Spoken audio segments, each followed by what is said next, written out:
What did Shafiee say on the mas'ala? So they said, you will be sinful to pray in the prohibited times. 1, 2 and 3. Okay? Or you can say, there are loads of exceptions in Shafi'i madhab. You will be sinful for everything which is prohibited in the previous 2 hadith. You will be sinful except the exceptions which will come now. The exception is, they say, on the day of Jumu'ah, on the day of Jumu'ah, on the day of Friday, there is a hadith in Bayhaqi and Abi Dawood. They say you can pray in the time before Zawal, which is prohibited normally, but you may pray in that time. Because of the hadith, even though that hadith, later muhaddithin, they don't, some people have disagreed with the authenticity of the hadith. Nevertheless, Imam Shafi'i is the father of muhaddithin. And his madhab, they are not alien to the hadith. But the hadith has weakness. Regardless, their madhab is, for Jumu'ah, you may pray. Point number 2. Do you remember point number 2, the prohibition? They said that's an exception on the day of Jumu'ah. So far, you following me? Second exception, Imam Shafi'i, he said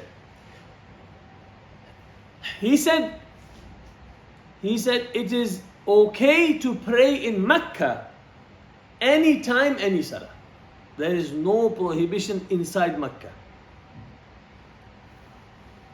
And if you don't know their view, you will say, well, what about the hadith we just read? Because they take other hadith. There is a hadith on Nabi sallallahu alaihi wasallam. He said, Ya bani Abdul Manaf, لا تمنعوا أحدا طاف بهذا البيت وصلى أية ساعة شاء من ليل أو نهار. He said, O Bani Abd Manaf, do not prohibit anyone to do tawaf or pray whenever they want in this house, day or night. So from that hadith, Shafi'is, they said, this hadith means that Makkah has a special status, day or night, people may pray. Others say, no, it doesn't mean that. It doesn't mean that. It means to encourage the people not to bother people.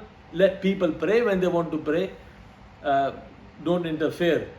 But the exceptions in the other hadith should always apply. But Shafi'i said, no, this hadith is sufficient. Nabi Sallallahu Alaihi Wasallam said, whichever time they want to pray in the day or night, you should not stop them. That means people can pray.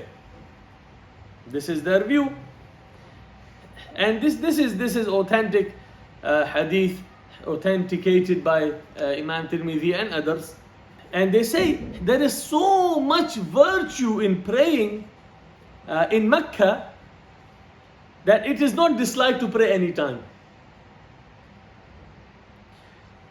Obviously, it goes against the dalail for the other madhahib. Don't agree with that. Now that you know, Imam Shafi'i is not just making it up, he has something to back it up.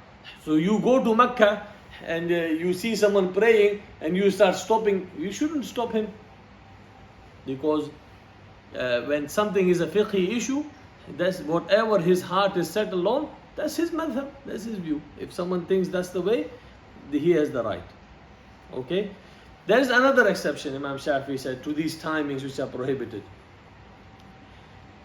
This one is interesting. He said, if the reason why you are praying has already passed, you may pray. But if the reason is future, you may not. Does that make sense? He said, if the reason for why you are praying the salah, even the prohibited times, the reason you are praying has already passed. What does it mean? I want to make ihram for Umrah, right? I put on ihram for something the reason is in the future or past? It's the future. I may not pray. I want to do istikhara. Istikhara is done with something on past or future? Future. He say if the reason is future, you may not pray.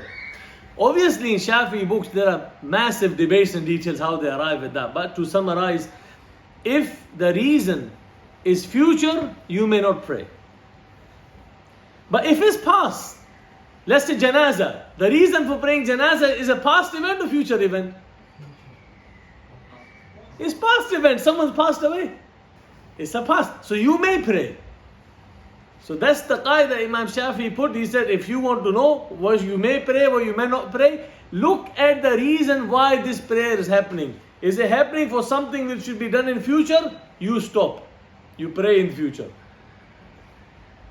But if something has already happened, and there are loads of things that comes into category of what has already passed. Janazah is one of them. Eclipse. You pray the eclipse when the eclipse happens. It's a past. Already happened. Time is prohibited, but it's happened. You may pray. Tahiyatul Masjid. Now think. Tahiyatul Masjid. You entered the masjid already. The reason is past now. You may pray. Understand? Sunnatul Wudu. 2 rakat for wudu. Already passed. You prayed. You done wudu. Pray. Sajda of shukr. Something already passed. You may pray. 2 rakats of tawaf. Obviously they said, Imam Shafiee said, in Makkah you may pray regardless. But as for the reasoning, for the tawaf's already happened. You may pray. Even if that wasn't in Makkah, they have a special rule anyway. But as a just to understand the matter, something has already passed, you may pray. Something which will come later, you don't pray for that. Clear? That's the Shafi'i view. And what is the dalil? There are many dalail. One of the dalil Imam Shafi'i brings, Nabi Sallallahu Alaihi Wasallam, he prohibited to pray after Asr, Fard Salah until Maghrib, anything, right? One day, Nabi Sallallahu Alaihi Wasallam was praying, he prayed his 2 rakat of Dhuhr Sunnah after Asr. Famous hadith I'm sure the hadith is in Bukhari and Muslim. Nabi Sallallahu Alaihi Wasallam, we actually done the hadith in Bukhari. That Nabi Sallallahu Alaihi Wasallam prayed one time Dhuhr, the 2 rakats after Asr. He was asked, he said, no, these are my 2 rakat from. So Imam Shafi'i said, because that was a past reason, you may pray. May Allah have mercy on these ulama. The way they think is unbelievable. Also, for wudu, I was telling Imam Shafi'i's dalil why you can pray for the past. Nabi Sallallahu Alaihi Wasallam, he went to Mi'raj, he heard the footsteps of Bilal radiyallahu anhu in Jannah. He said, I heard the footstep of Bilal in Jannah. Abu Huraira asked him in hadith, what is the amal he does? He said, whenever I do wudu, day or night, I pray 2 rakats straight after.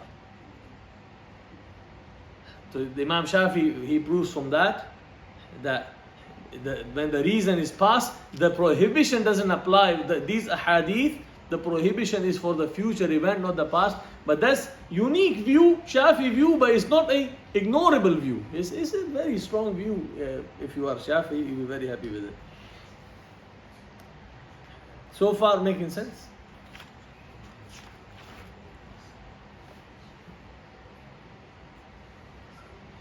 And there is another hadith where Ka'b bin Malik did sajda of shukr before sunrise, after Fajr Salah. That's proof for Shafi'i. Ka'b bin Malik, he did sajda. You know the hadith of Ka'b bin Malik. He did sajda of shukr. It was after Fajr, but before sunrise. For an event already happened. So that's a proof. Imam Shafi'i said you can pray. نعم شيخ. شيخ, do you consider sajda of shukr as a salah? لا. But sajda is prohibited in the prohibited time. Even the sajda only. Sajda is prohibited. Because Baina Qarnay Shaitan, and Nabi Sallallahu Alaihi Wasallam said don't do sajda in that time. No. Yeah?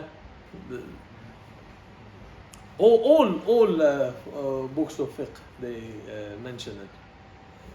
Sajda of shukr is part of it. So we covered Shafiee view, Maliki view, Hanafi view. What's left? Hanbali view is left. Okay.